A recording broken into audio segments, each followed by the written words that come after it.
라디오 텐텐 기도입니다.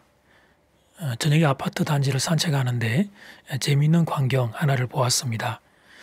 초등학생 또래의 남자아이 한 명과 엄마가 낙엽을 줍고 있는 중이었습니다.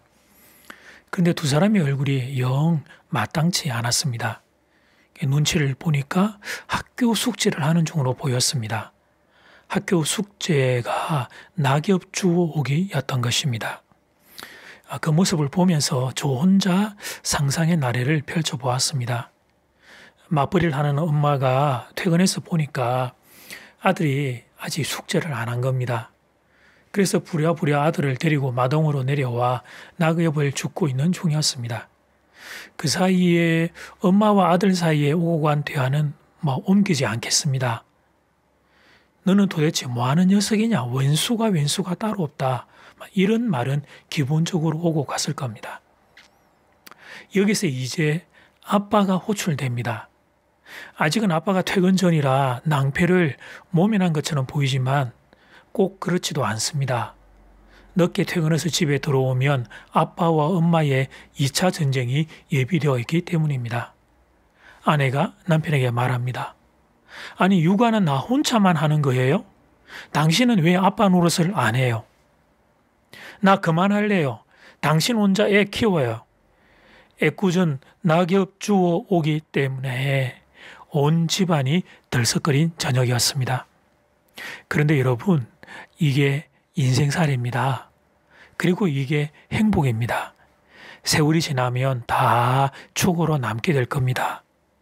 그러니 그때 그 순간 너무 흥분할 일이 아닙니다. 화를 내도 감정을 조금 가라앉히고 적당히 화를 낼 일입니다. 훗날 조금이라도 덜 후회하기 위해서 그렇습니다. 그러므로 오늘 저녁은 조금만 목소리를 낮추어 가족 싸움 해 주시기를 부탁드립니다. 오늘 날마다 주께로 교티 본문은 고린도전서 15장 1절에서 11절 말씀입니다. 고린도전서 15장 1절에서 11절 말씀. 고린도교회 성도들은 크게 두 가지 문제에 봉착해 있었습니다.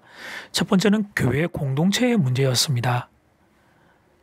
예를 들면 교회의 분열과 법정 소송과 같은 문제들이었습니다. 이 문제에 대해 바울은 고린도전서 13장으로 대안을 제시합니다. 고린도전서 13장은 그 유명한 사랑장입니다. 사랑을 회복하면 교회의 분열을 극복할 수 있다고 그 답을 가르쳐 준 것입니다. 두 번째 문제는 성도들 개인의 내적인 고민이었습니다. 당신은 기독교인에 대한 핍박과 박해가 심한 시절이었습니다. 육체의 고통만 당하는 것이 아니라 죽임을 당하는 성도들도 있었습니다. 가까운 지인들 중에 심지어는 가족들 중에 예수 믿는다는 이유로 죽임을 당하는 이들이 있었습니다. 그런 시간이 길어지자 성도들 내면에 두려움이 생기기 시작했습니다. 그것은 핍박과 박해 그리고 죽음에 대한 두려움이었습니다. 이것은 우리가 고린도 교회 성도여도 마찬가지였을 겁니다. 육체의 고통과 죽음의 위협 앞에 당당할 수 있는 사람은 아무도 없기 때문입니다. 그러자 신앙의 일체가 흔들리기 시작했습니다. 그래서 사도 바울은 고린도전서 15장에서 부활에 대해 선언합니다. 고린도 교회 성도들의 내적인 확신을 돕기 위해서 부활의 사실성을 선언한 것입니다. 예수님의 부활은 소문이 아니고 사실이라는 것입니다. 역사 가운데 실제로 일어난 사실이라는 것입니다.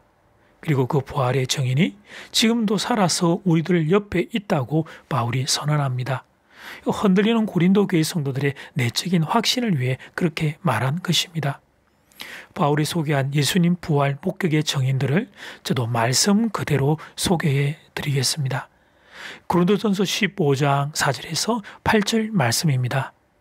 장사 지낸 바 되셨다가 성경대로 사흘 만에 다시 살아나사 게바 베드로에게 보이시고 후에 12 제자에게와 그 후에 500 500여 형제에게 일시에 보이셨나니 그 중에 지금까지 대다수는 살아있고 어떤 사람은 잠들었으며 그 후에 야고보에게 보이셨으며 그 후에 모든 사도에게와 맨 나중에 만삭되지 못하여 난 자 같은 즉 사도 바울 내게도 보이셨느니라. 아멘.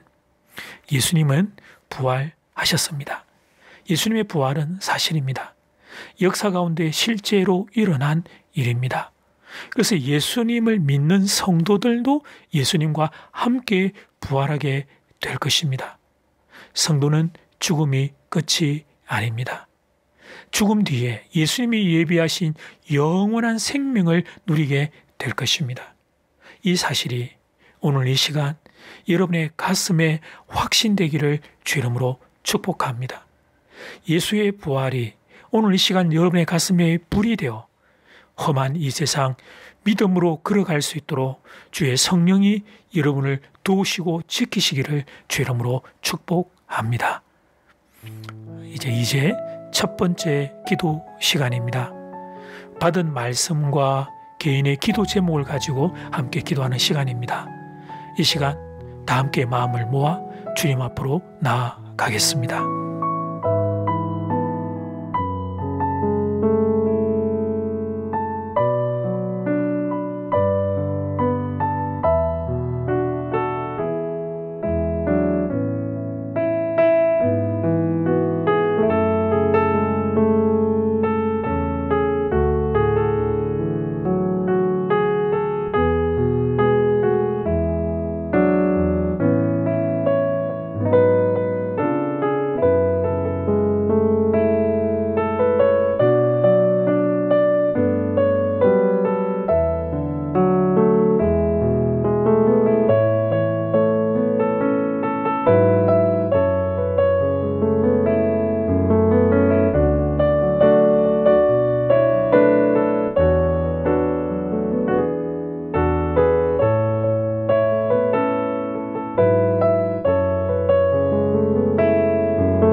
이제 두 번째 기도 시간입니다.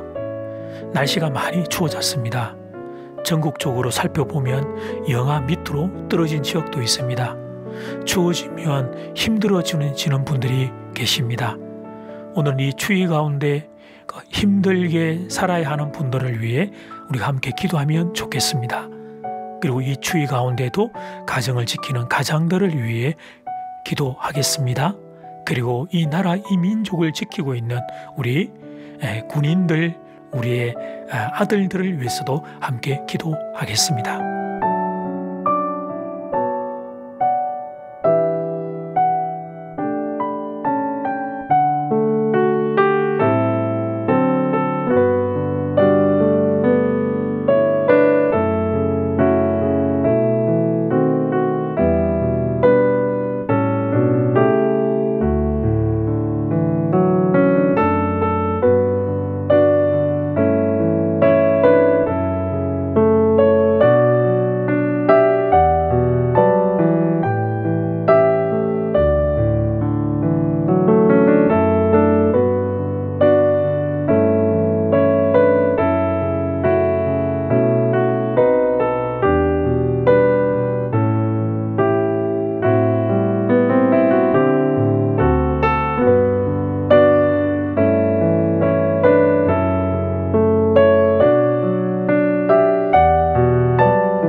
예수님, 부활의 영광으로 사랑하는 성도들을 찾아와 주시옵소서. 부활을 능력으로 찾아와 주시옵소서. 마음 가운데 그 예수의 부활이 확신이 되게 하시고 하나님 실제가 되게 하셔서 험한 이 세상 나의 힘이 아니라 부활하신 예수 그리스도의 영광과 능력을 가슴에 안고 이 험한 세상 믿음으로 달려가는 십자가 군병들 될 수 있도록 은혜를 베풀어 주시옵소서. 날씨가 많이 추워졌습니다. 이 추위 가운데 힘들어하는 이들을 긍휼히 여기시고 하나님 돌봐 주시고 지켜주시기를 소원합니다. 사랑하는 교우들 가운데 밖에서 일하는 성도들을 지켜주시옵소서. 가장들, 하나님 일터 가운데 있는 우리의 귀한 가장들을 지켜주시고 이 나라 이 민족을 지키기 위하여 아버지 하나님 이 추위 가운데 그들의 젊음을 불태우는 하나님의 귀한 군인 우리의 아들들을 지켜주시옵소서. 예수님 이름으로 기도드립니다. 아멘. 이제는 각자 개인적으로 기도하시면 되겠습니다. 평안한 밤 되십시오.